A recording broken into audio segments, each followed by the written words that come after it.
Welcome to the EmpowerElle podcast. I'm your host, Vero, and I'm so excited to have you join me on this journey of empowerment and growth. This podcast is designed for ambitious, high-achieving women who are ready to break free from overwhelm and step into their power. Together, we'll explore practical strategies, share inspiring stories, and hear from experts who can help you navigate the challenges of balancing ambition and well-being. Whether you're looking to cultivate confidence, transform your mindset, enhance your leadership skills, or find harmony in your life, this is the place for you. Let's dive in.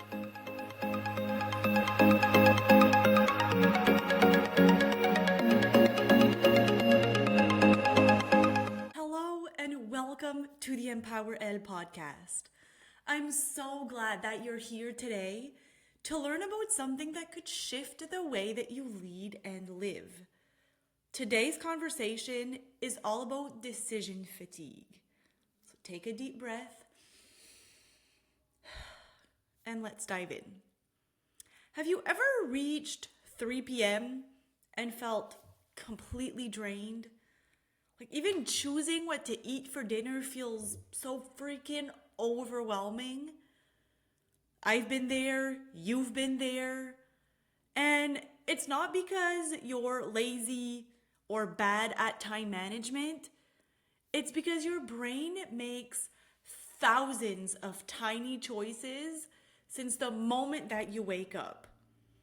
Studies show that the average person makes 35,000 decisions a day. No wonder we're exhausted. I mean, it's exhausting just thinking about that. So I invite you to think about the decisions that you've already made today. From hitting snooze or not, what to wear, what to eat, what emails to answer first. And then mentally add them up quickly and see how many decisions that are so tiny that you don't even think about that you make in the run of a day. I've definitely seen myself at the end of the day just standing in front of my fridge with the door open for a good 5 minutes trying to decide what to eat. So what is decision fatigue? Well, it's not that we run out of time, it's that we run out of mental energy. So, like I said earlier, from the alarm going off to walking into your office to deciding what to wear to deciding which meetings you are going to go to deciding which route you're going to take to the office. We have so many decisions and it feels heavy. So here's a little bit of the science behind it. So willpower and creativity are actually forms of mental energy. And mental energy is something that depletes throughout the day. And that's why we get into decision fatigue. If you are in a leadership position, it's probably even worse. Your day is a constant stream of decisions. And not just for you, but for other people too. Everything is coming at you really fast. And you're constantly reacting and just making quick decisions throughout the day. It's really frustrating. And a lot of us blame ourselves for feeling unproductive by the middle of the afternoon. But the issue is actually a resource that our brain has used up, and there's none of it left for the day. So imagine if you could close your laptop at the end of the day and still feel energized and have the mental space and capacity to actually enjoy your evening instead of just zoning out on the couch. Doesn't it sound amazing?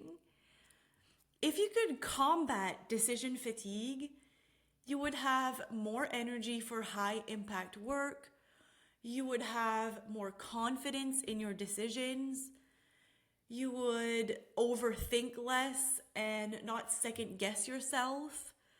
You would enjoy your life more. It's not just about decisions at work. You would have more mental bandwidth for creativity and problem solving. So take a moment to reflect, what would you do with the extra energy if you weren't spending it on deciding what's for dinner, what task to tackle next, or which email to answer first? I want to share a personal story.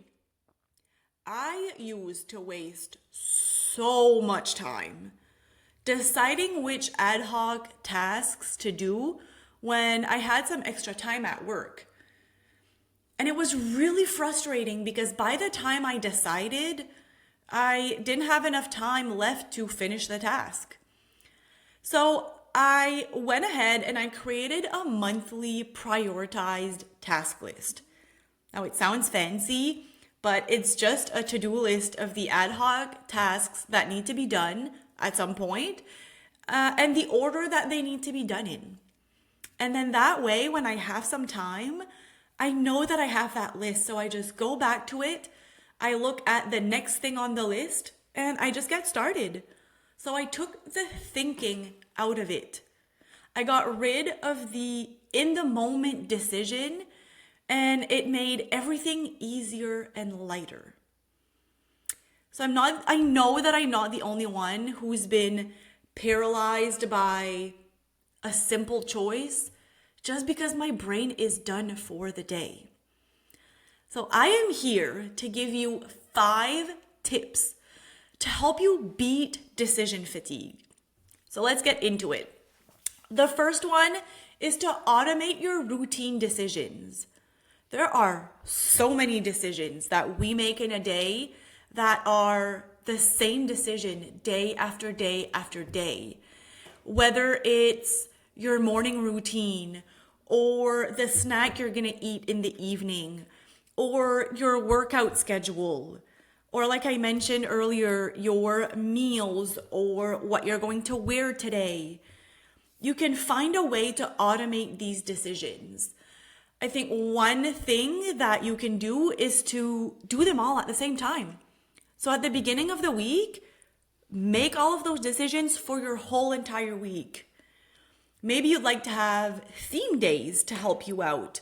So for your meals, it could look like, I don't know, salad Monday and taco Tuesday and pasta Wednesday and leftover Thursdays and takeout Fridays.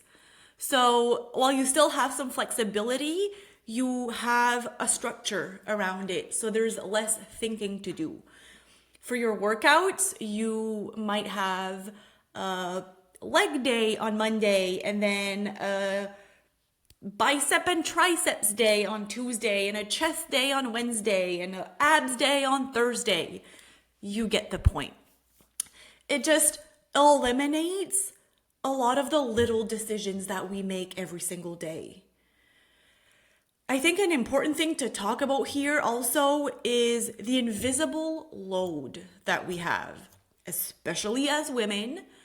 And the invisible load is all of the little tasks that we do on a daily, weekly basis that we don't even think about. And they're so little that we don't even put them in our schedule, but they need to be done, whether it's laundry or cleaning or the dishes. You get the point. It's really important to actually schedule time for them because they just add to our mental load and our mental fatigue and our decision fatigue. So no, you don't need to schedule that you're gonna do laundry from 6 to 6:15 on Monday, but maybe you want to have a few blocks in your week that are just for invisible load time, so that when that block of time comes, you can see what needs to be done. Okay, tip number 2 is to create a prioritized to-do list the day before. Now, this has been an absolute game changer for me. So before you finish your day, you're still in your work environment. So you can do this for your professional life or for your personal life. But while you're still in that environment, before you close up for the day, you still have in your brain everything that you didn't get to, or you started but you didn't finish, or that is really important to do tomorrow. And if you don't do anything with that information, you have to rethink about all of that stuff the next morning. So instead, create a shutdown routine for yourself. So before completely shutting down, maybe you write down the 3 or 4 things that absolutely need to get done tomorrow, the order you want to do them in, or the time that you want to do them in. Find your own way of doing this, but when you don't have to rethink about it in the morning, it is so much easier to just do it while you are in that space. And I promise you that tomorrow morning you will thank right now you. Tip number 3 is to use time blocks to batch similar tasks. So when we go from one task to another, it is called tasks switching, and there's a lot of cost to that. So it's going to cost you some time because you have to completely switch from one task to another. Maybe you have to go in a different environment, or you need different equipment. It's also going to cost you in terms of focus, especially if you're going from a creative task to an admin task, or a social task to a deep work task. You really have to switch your brain, and it takes a while to get back in the zone. So if you can batch tasks together that either are in the same environment or use the same kind of side of your brain, if you will, it's going to be a lot easier to not use mental energy that you don't need to be using. So here's some example of tasks that you can batch together, whether it's replying to emails. So instead of every time an email comes in, you get distracted from what you're doing, you look at the email, either you reply to it right now or you don't, but it's in the back of your mind and then you have to come back to it to reply. I think you can already see how much back and forth that is for your brain. So instead, try to schedule some time in your day where you read and respond to your emails and you don't look at it for the rest of the day. I know that is scary, but give it a try.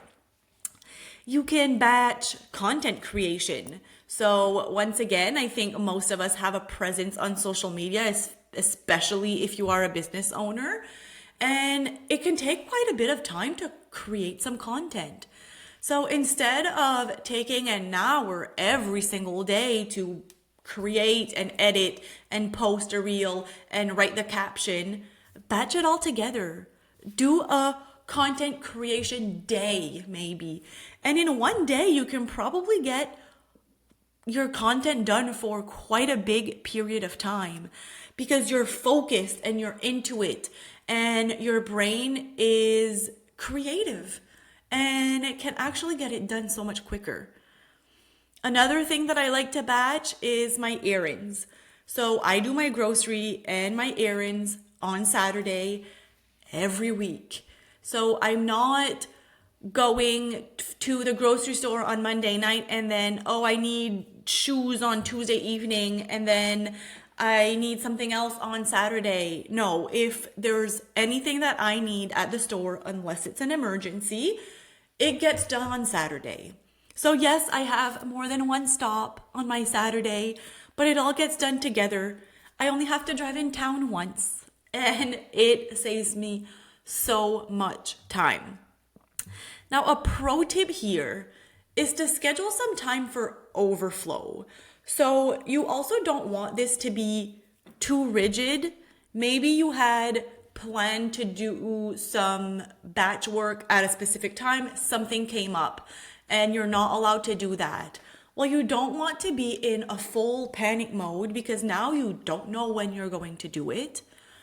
Or you did go through your allotted time, but you were not done everything that you wanted to do. So schedule some blocks of time that are there for overflow, for anything that you haven't had the chance or the time to do prior.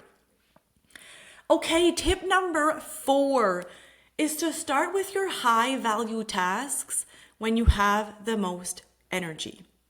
So for me, it's in the morning. If I were to record a podcast in the evening, you wouldn't get this energy from me. It's just not the same. Maybe you're the opposite. Maybe you are a night owl and in the morning you're not awake and your brain is not on yet. But whatever works for you, make sure that your high value tasks are done when you have the most energy. So this is about energy mapping. And if you're not sure when you have the most energy, then your first step is to track your focus and your energy over the course of a week. So when are you naturally most energized? And which tasks give you energy, drains your energy, needs your energy? And just try to map that in a way where the things that need your energy are done when you have the most energy. So a perfect example for me, which I think I've shared before, is the days that I'm working my corporate job, I work on this business in the morning before going to my corporate job, and I do my workout in the evening once I'm done. Now, I used to do the opposite. And I found it so difficult to get out of my warm and cozy bed for a workout in the morning. And then after a full day at my corporate job, I found it really difficult once again to work on my business and be creative and give it the energy that it deserves, even though I love it. So I just switched those two things up. Now, it's not difficult for me to get out of bed to work on my business because it gives me energy and I love it and I am ready for it. And then at the end of my day at my corporate job, my brain is done, but I do not need my brain to do a workout. And I'm actually really excited at that point to move my body because I have been sitting and using my mind the whole day. So it's really nice to use my body. So remember, this is not about doing more. It's about doing the right things at the right time. Okay, your last and final tip number 5 is to give your brain a break. Mental rest is productive. Okay, our mental energy is a finite resource. We don't have an unlimited amount, but we can reset it and refresh it. So if you just go without ever giving yourself a break, you are going to run out of mental energy. And once you run out, you need rest in order for it to fill up again. I'm sure that this has happened to you where you're working so hard on something and you don't want to stop because you're so close, but you can't figure it out. And then eventually you just give up and you stop.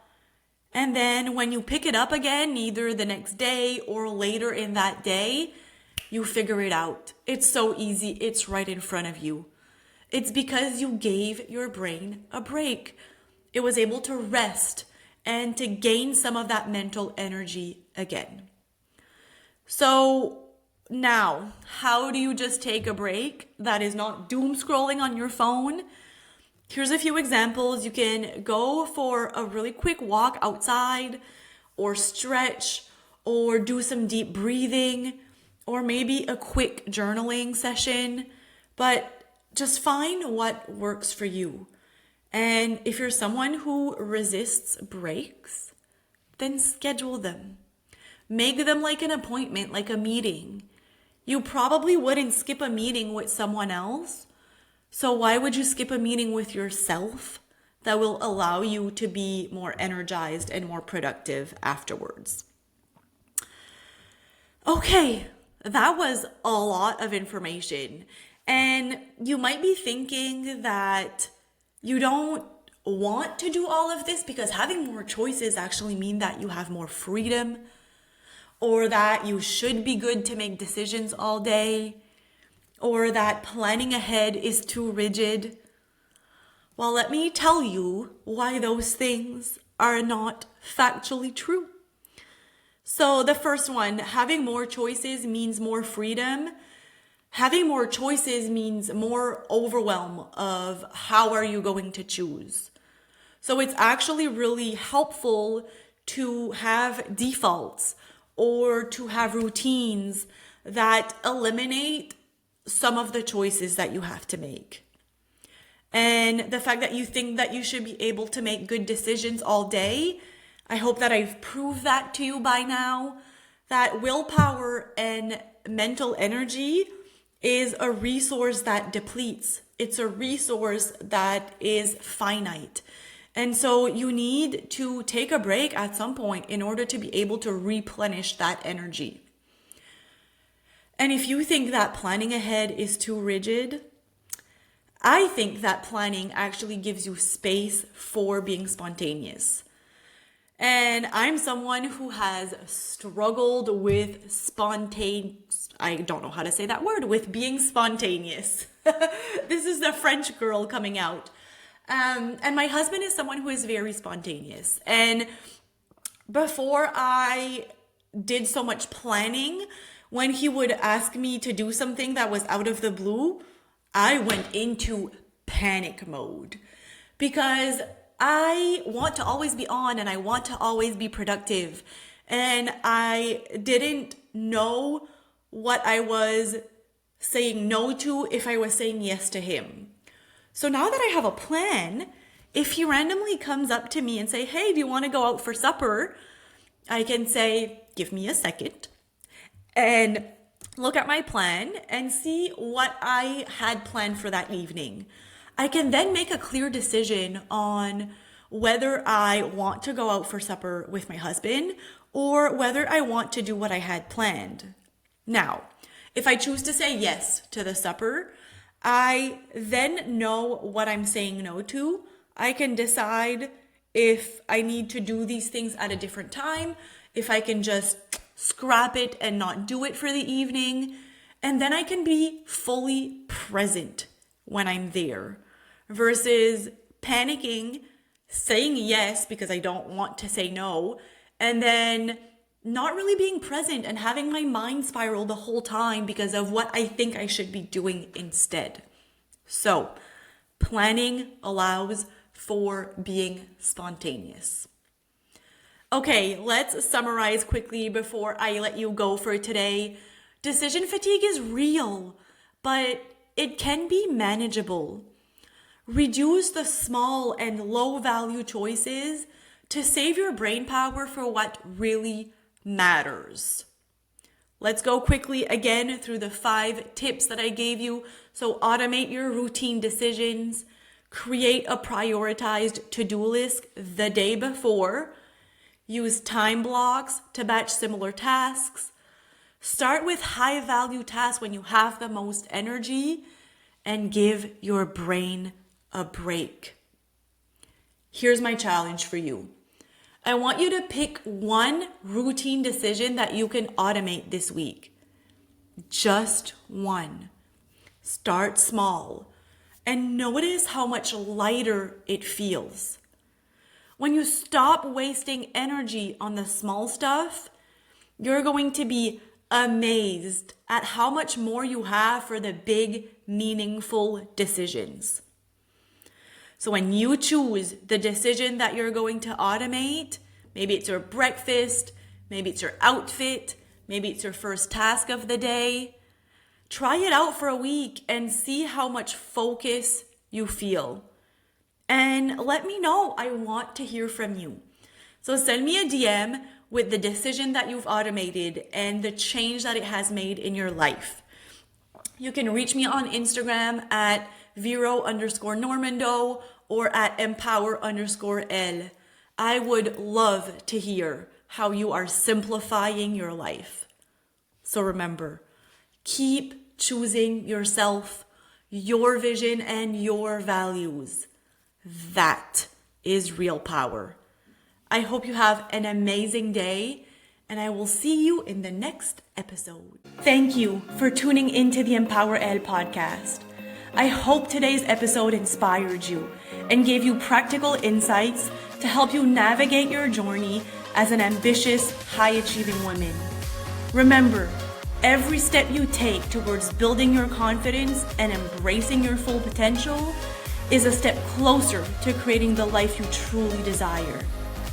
If you enjoyed this episode, please take a moment to subscribe, rate, and review the podcast on your favorite platform.